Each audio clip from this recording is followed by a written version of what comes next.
وہ اپنی بکریاں جہاں چرانے جاتے، جہاں بھی وہ چرانے جاتے، اس گھرانے کی بکریاں خوب سیر ہو کر آیا کرتی، اور لوگ اپنے بچوں کو کہا کرتے کہ بھائی بکریاں تم بھی وہاں چرایا کرو جہاں حلیمہ کی بکریاں چرتی ہیں،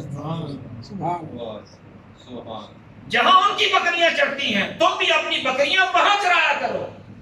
لیکن حضور سید عالم صلی اللہ تعالیٰ علیہ وسلم کی برکتیں محدود تو نہیں ہیں، وہ اگر اس علاقے میں بکریاں لے کر آتے تو انہیں منع تو کوئی نہیں کرتا، اس علاقے اور حضور کی بکریوں کی نسبت سے اللہ رب العالمین انہیں بھی خوب چارہ عطا فرماتا، وہ بھی سیر ہو کر جایا کرتی۔ اور پھر باقی بکریوں میں اور حضور کے گھر کی بکریوں میں فرق ہوتا، باقی بکریاں جب چارہ چرتی تو ظاہر ہے بکریوں کے چارہ چرنے کا انداز آپ کو پتا ہے کہ بکری کو اپنا منہ گھاس کے قریب کرنا پڑتا، لیکن جب حضور کے گھرانے کی بکریاں چرنے کے لیے جایا کرتی تو چارہ اٹھ کر بکریوں کے چارہ اٹھ کر قریب آ جایا کرتا، اور اللہ رب العالمین انہیں قوت گویائی عطا فرماتا تو وہ کہتی کہ تمہاری یہ تعظیم اس لیے ہے کہ تم محمد عربی کے گھرانے کی بکریاں، یہ حضور کی بکریوں کی تعظیم۔ اور پھر ہمارے محبوب علیہ الصلوۃ والسلام آپ ظاہر اپنے بہن بھائیوں کے ساتھ ہاتھ بھی بٹایا کرتے، اگرچہ حضرت حلیمہ رضی اللہ تعالی عنہ وہ حضور کی برکتیں اور حضور کی امتیازی شانیں دیکھتی اور ان کا یہ دل نہیں مانتا تھا کہ حضور عام بچوں کے ساتھ جائیں، ان کا یہ دل نہیں مانتا تھا، لیکن اس کے باوجود حضور یہ چاہتے کہ میں لوگوں کے کام آؤں، معاونت کروں، تعاون کروں، لوگوں کا ہاتھ بٹاؤں۔ تو سرکار نے ایک دفعہ ضد کر دی کہ میں بھی جاؤں گا۔ حضرت حلیمہ رضی اللہ تعالیٰ عنہ نے اپنی بڑی بیٹی حضرت شیمہ کو فرمایا کہ بچے کا دھیان رکھنا، صبح حضور بکریاں چرانے کے لیے ان کے ساتھ، ننھے حضور بچپنے کی عمر بکریاں چرانے کے لیے حضور جب ساتھ گئے تو حضرت شیمہ کی ڈیوٹی تھی کہ دھیان رکھنا۔ دن بھر حضور اپنے بہن بھائیوں کے ساتھ رہے، شام کو جب واپس لوٹے تو حضرت حلیمہ نے دن بھر کی رپورٹ پوچھی کہ تم نے کیا کیا دیکھا۔ اب بہن بھائی جو منظر دیکھتے رہے وہ ساری رپورٹ بیان کی، اور انہوں نے کہا کہ ہم نے یہ دیکھا کہ ہمارا یہ مکی بھائی جس درخت کے پاس سے گزرا، جس ٹیلے کے پاس سے گزرا، جس بڑے پتھر کے پاس سے گزرا،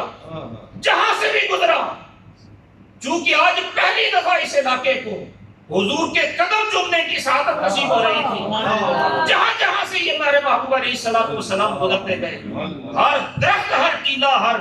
پتھر پکار پکار کر بلند آواز سے یہ کہہ رہا تھا السلام علیکہ یا رسول اللہ، السلام علیکہ یا رسول اللہ، نعرہ تکبیر، نعرہ رسالت، نعرہ رسالت، تاجدار ختم نبوت محمد مصطفیٰ۔ ایک تو یہ انہوں نے رپورٹ پیش کی کہ ہر شہر سرکار کو سلامی پیش کر رہی تھی، حضور پہلی دفعہ جو علاقے کا دورہ فرما رہے تھے۔ وہ کہتے ہیں کہ جب بکریاں چرانے کے بعد انہیں پانی پلانے کے لیے ہم کنویں پر لے کر گئے تو پہلے تو ہم اکیلے جاتے تھے تو کنویں میں پانی لینے کے لیے ڈول ڈالنا پڑتا تھا، پانی نکالنا پڑتا تھا۔ آج یہ رخ بدوہا بھی ہمارے ساتھ ہی تھا، جب سرکار کے ساتھ کنویں پر گئے تو کنویں کا پانی خود ابھر کر قریب آ گیا، بکریوں نے وہاں سے منہ لگا کر پانی پیا، اور فرماتی ہیں کہ ہم جنگل میں بکریاں چرا رہے تھے، اچانک جنگل کا شیر آ گیا، دوڑتا ہوا آیا، ہمیں ڈر لگا کہ کہیں یہاں پر حملہ آور نہ ہو جائے، ہمیں یہاں تو بچانے والا بھی کوئی نہیں، دفاع کا ساز و سامان بھی کوئی نہیں، ہمیں کون یہاں پر بچائے گا، یہ جنگل کا بادشاہ شیر آ گیا ہے۔ ہم ڈر رہے تھے، لیکن یہ مکی ہمارا بھائی اس میدان کے اندر پورے اطمینان سے کھڑا رہا۔ شیر نے جب ان کے چہرے اقدس کو دیکھا تو وہ آتا آتا دوڑتا دوڑتا قدموں پر سر رکھتا ہے اور وہ کچھ باتیں کرتا ہے. پھر ہمارے مکی بھائی نے اس کے کان کو پکڑا, انہوں نے اس کو کچھ کہا اور وہ حضور کی بات سن کر واپس چلا گیا. لگتا یہ ہے کہ وہ بے شک جنگل کا بادشاہ تھا,